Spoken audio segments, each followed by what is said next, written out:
Today we're discussing consciousness, how the universe began, the different types of consciousness, and how we can interact with them. And then later on in the discussion, I will give you some personal experiences I've had with different frequencies or densities of consciousness or different realms of consciousness.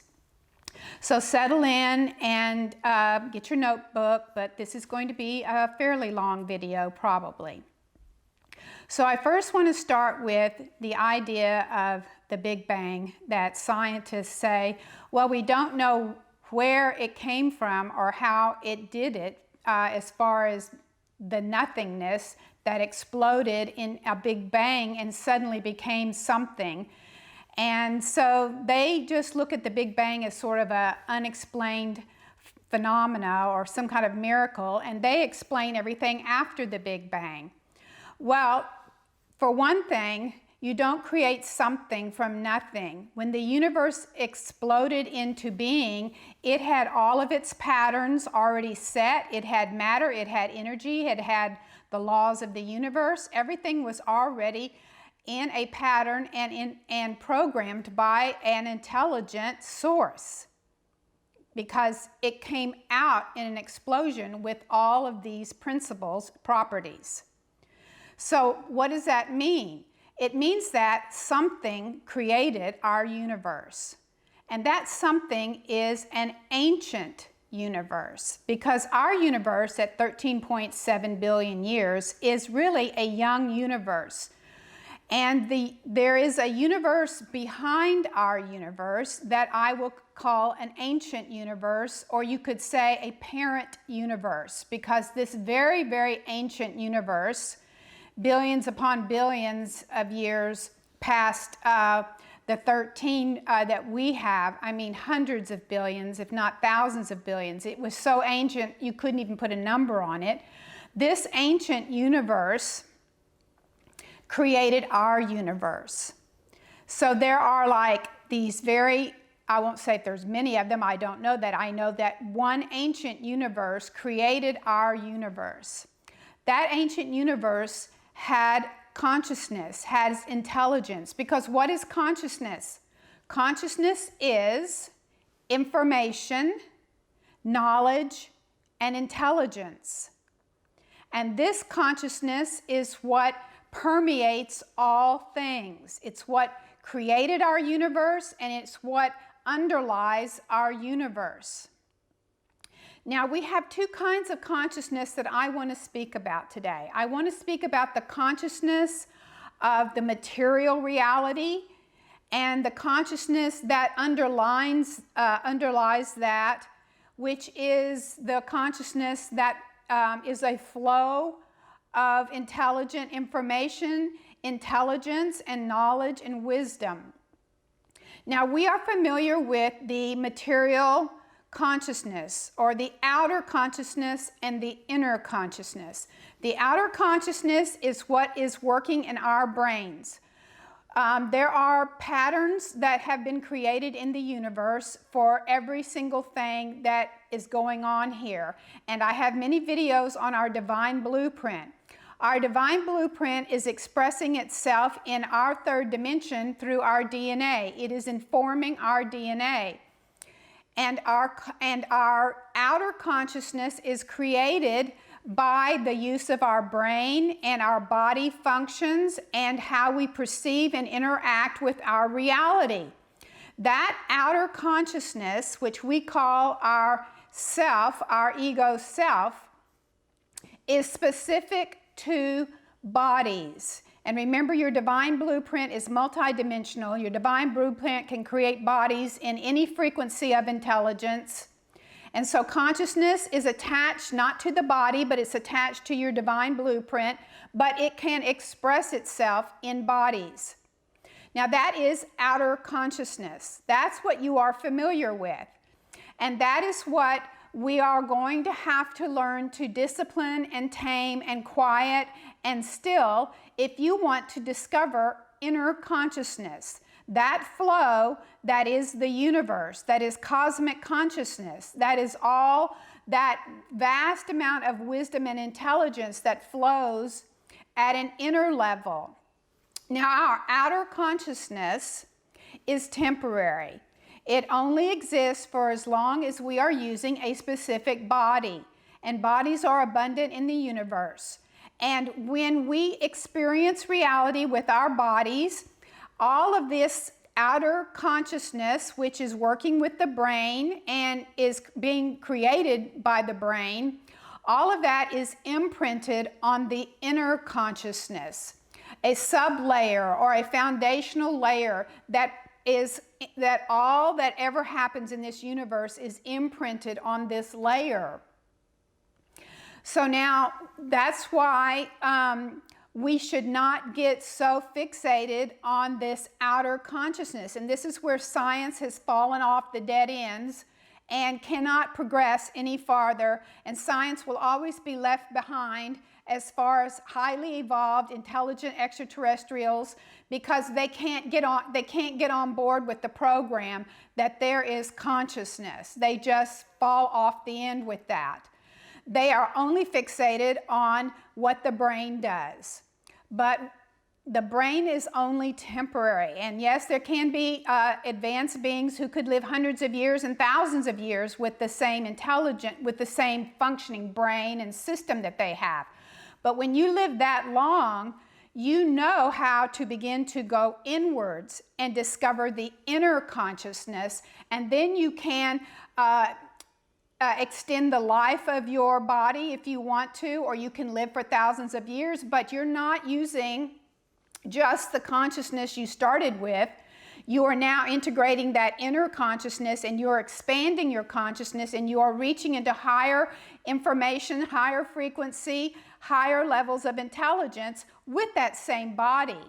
But here on Earth, we don't do any of that. We are just so fixated on our monkey mind personality that we never really tap inner consciousness.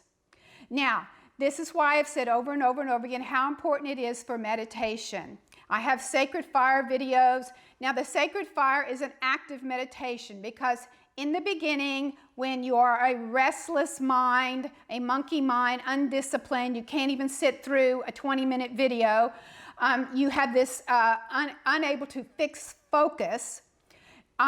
You need to bring in this active sacred fire. I have videos on that has vortexual spins to it, that these are higher frequencies of intelligence that are coming into lower frequency animal human mind, and there's friction there. As the higher frequencies come in to your meditation practice, when you are calling the sacred fire, there is a friction.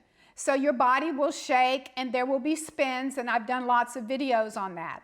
But the reason we start with the sacred fire is we are anchoring this power base of access. We're opening a portal, access to higher frequencies of knowledge and information. We have to anchor that power in us. Then we have to clean out our chakras and all of that with this power. Then we have to build a sphere of protection so that we are not constantly bombarded with the astral world entities and fourth density entities. And then we have to clean out our lineage, because there is no reincarnation, remember. All of the trouble that we have are patterns that are expressing through our DNA, through our lineage. Once you've done these beginning processes, you now have to settle into introspection. You now have to settle into the I, the self that is outer consciousness, and you have to turn that outer consciousness inwards into self-inquiry and into understanding a deeper self and into reaching this big, large well of information and intelligence.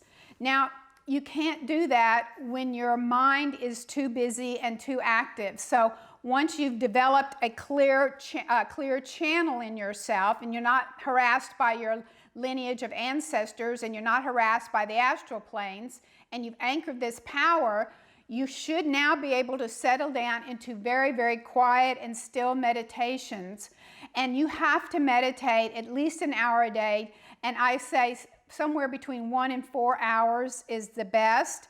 But if you could get 1 hour a day and then work on 2 hours a day, maybe here and there during the week, because it takes a long time of discipline to settle down where you are not perceiving just the animal human brain activity chattering in your mind when you meditate.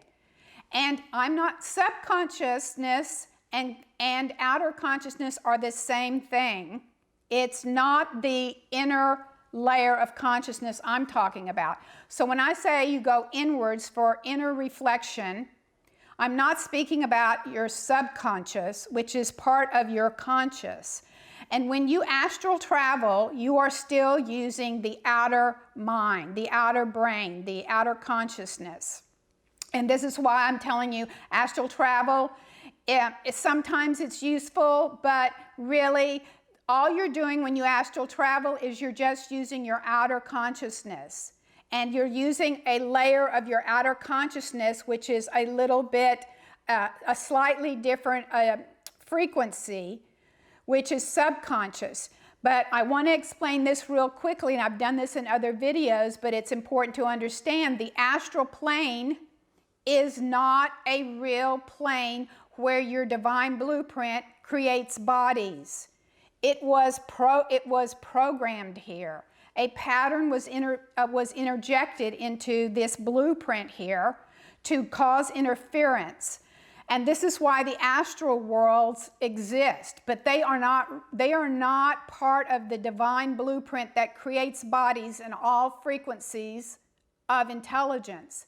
This is why when you die, which 99% of the people die, they go in the astral world, there is no body that's being given to you. You're only using the body, the memory imprint of the body you had here, because all of your life is imprinted onto this inner consciousness I'm talking about that created the universe, on this inner consciousness. All of that is imprinted in this inner consciousness, which is attached to your blueprint. So when you pass over, you're just using all the information you had as an animal human self, an outer self. You're just using it to get to grow and to experience a sub-level, that's why it's subconscious, a sub-level pattern or program. But it's using the same body and it's using the same information.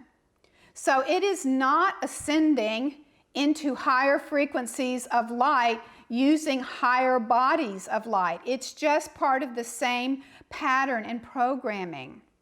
So when you're traveling in the astral world, you're really just traveling in the same program, and you're still using your same consciousness, the outer consciousness. You're still using all of that. There's no growth in doing astral travel, friends, really not.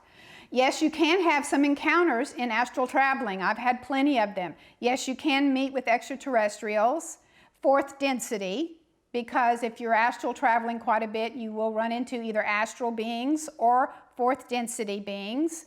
And there are good fourth density beings, and there are very troublesome ones. So we are trying to bypass that. We are needing to meditate long times, like long hours. I was almost saying long hours, but I freak everybody out who can't handle long hours. But we do need to meditate for at least an hour, getting trained to settle the body, settle the mind, because now I'm going to explain a little bit about what it's like to reach this initial inner consciousness. Now, the Tibetan monks have trained for this from 8 hours to 10 hours a day to reach this inner level of consciousness. And Zen is another one that does this. So this has a history behind it that the West has totally, Western science has totally abandoned, or it's totally blind to. And the trouble with I love Western science, it has helped us a great deal, but the problem is it's just sort of a fixated ivory tower group over here of old white men. And they have totally abandoned this ancient knowledge that comes from other cultures of exploring an inner self, an inner consciousness, an inner world. And they don't even know it exists. They only look at the outer. So this is now why it is so important to, yes, you need to understand how your outer reality works, and I support that, but we also need to know how our inner reality works, because that is where you go when you die if you do it right. So in meditation, your first task after doing all the sacred fire things, and I have many videos on that, but your first task after anchoring the sacred fire and cleaning everything out and protecting yourself is to quiet the mind and the body. And you want to get so still in your meditation practice that you no longer sense or feel your body. There is no sense of body. You just completely have transcended that. Now, when you get to that, that's making progress. So you may spend years, depending on how busy your mind is, learning to calm and still your body so you no longer feel your body in meditation. So then the next step from that is to still the mind. And there are a million techniques on stilling the mind. I would work with Zen and Tibetan monks. I wouldn't go anywhere else.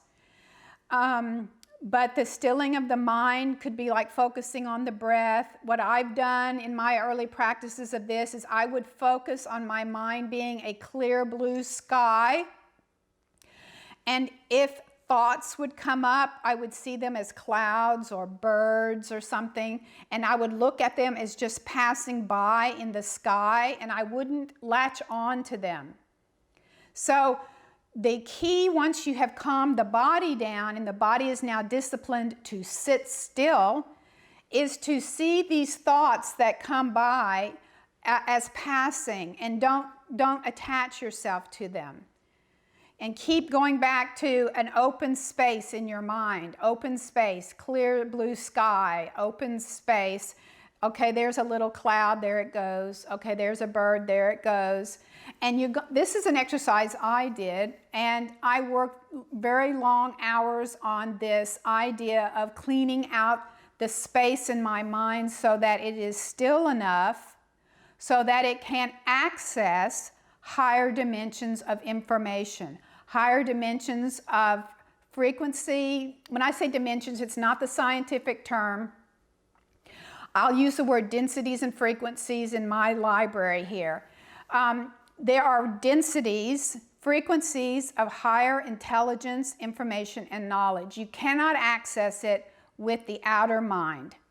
So after years of being disciplined in meditating and really calming everything down, you begin to start to tap this deeper inner consciousness. Now, what happens with that? There are several things. First of all, in higher densities, remember I've talked about fourth density, fifth density, and sixth density. See all those videos. Fourth density is that frequency of intelligence and information is very familiar to us because we are blending now with fourth density because our planet and all of this AI technology and all this kind of space war stuff is moving us in this direction. So we can actually interact with fourth density, even astral planes, and even with our outer consciousness.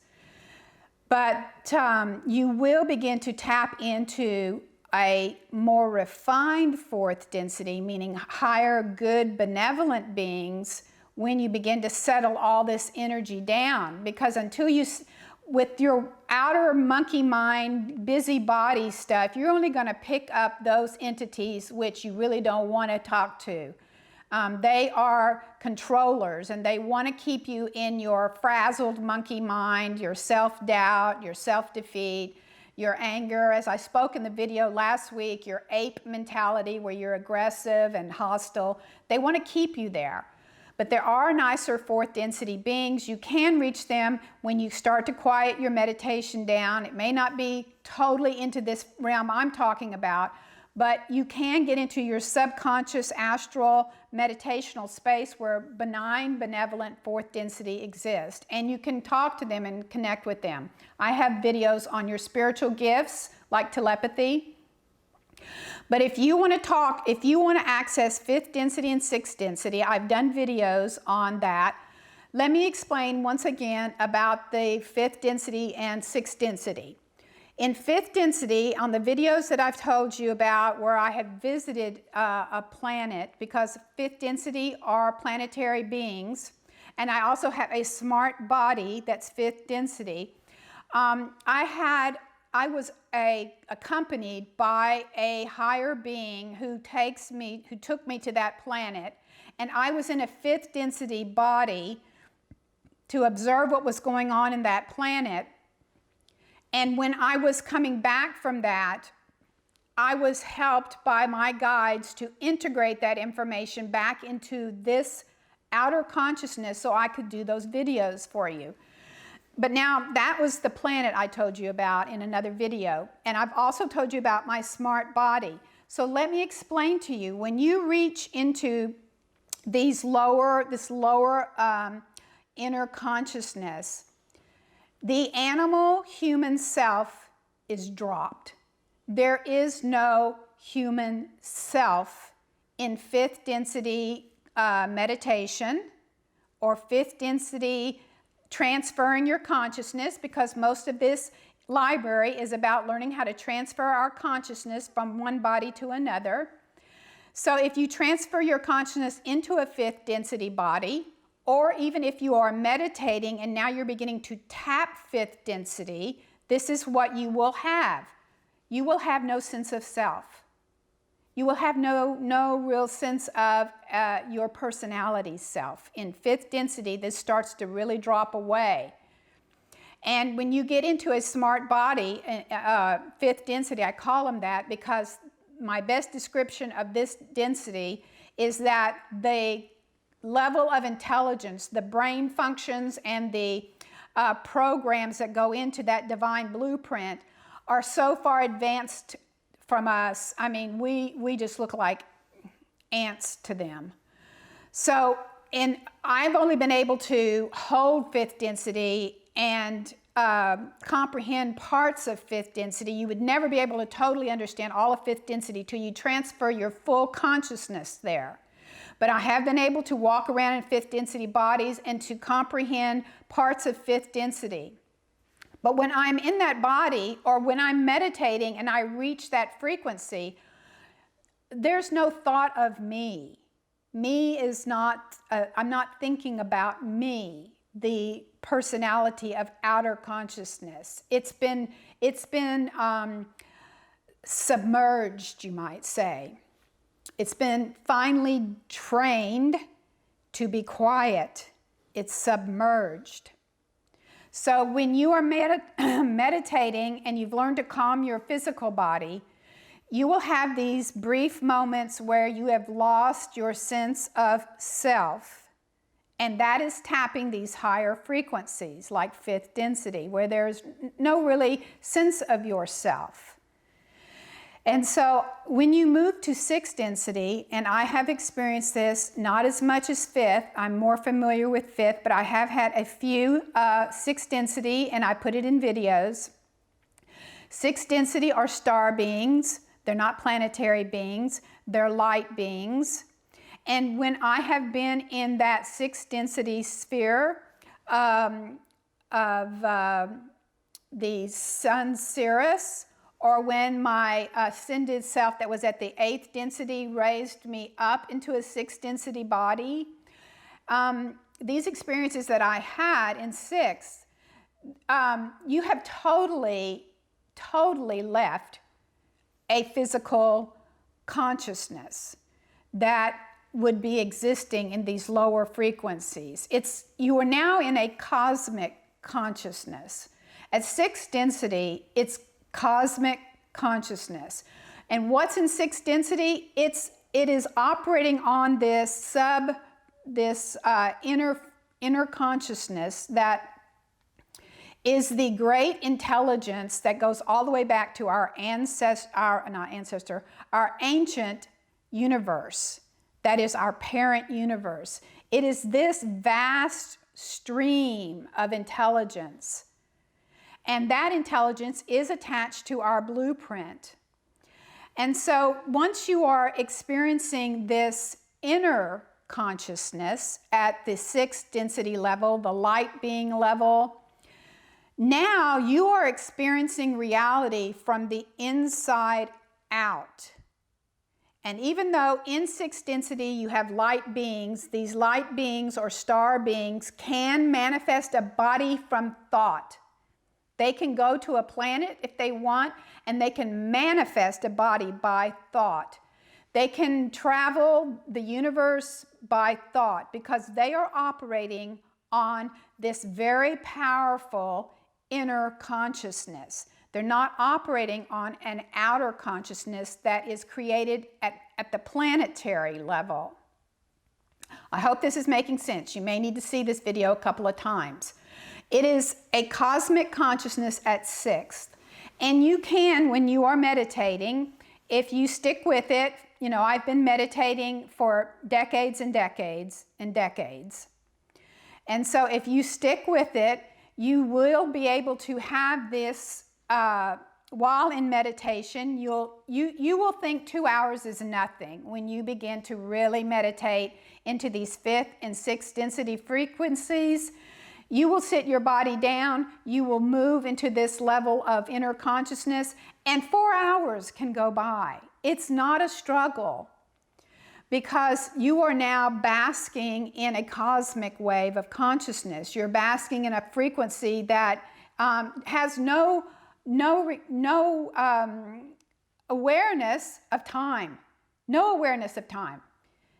This is why the Tibetans and great Zen yogis can sit, you know, for 8 hours meditating, because it's timeless where you go when you go to this inner consciousness. It's timeless. So these are some of the things I wanted to talk about today so that you can get a better understanding of consciousness. This is one of the main things about my library. And I want to ask before going, if you will please share these videos. I need your help because I want to get this library out to people. So please share these videos to your Facebook or Reddit or your friends so that people can begin to understand this better and new, more advanced teaching that's coming out now. And please don't forget to subscribe, and I will see you in the next video. Thank you.